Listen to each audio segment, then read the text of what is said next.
don't know bakit kami nandito sa dulo nito. Hindi ko alam, hindi ko alam na meron palang... Ay! Oh my God! Oh my God! May nagpaputok! Oh my God!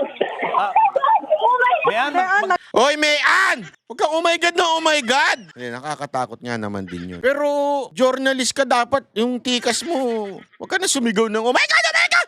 Oh my God! Buti pa yung taga-Esiminay hindi nagsisigaw ng ganyan Yung si Torno ng Esiminay, ano sabi niya? Kuya, wag mo ako tutulak! Wag mo ako tutulak! Eto, oh my God!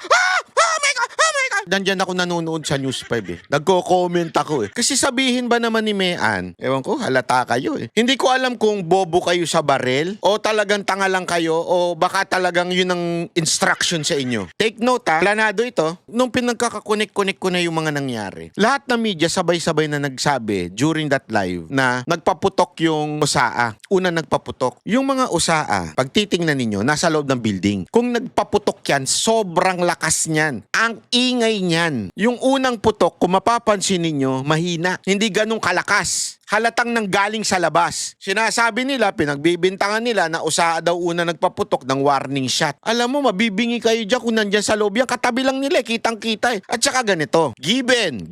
Halimbawa lang, sinabi talaga ng usaa o sinabi ng kung sino man. Kasi ang nagsabi lang na ang unang nagpaputok etong si Sirimulya na wala naman tayong tiwala dyan. Pero pagputok, narinig ko yung mga media, kasama na si Mayan ng News 5, sabi, una nagpaputok ang usaa. Sabi ko, paano mo ka nakita? Nakita mo wala ka makikitang apoy na lumabas dun sa barel o umusok o pumutok kasi ganun usually yun malalaman mo kung dun nagpaputok, wala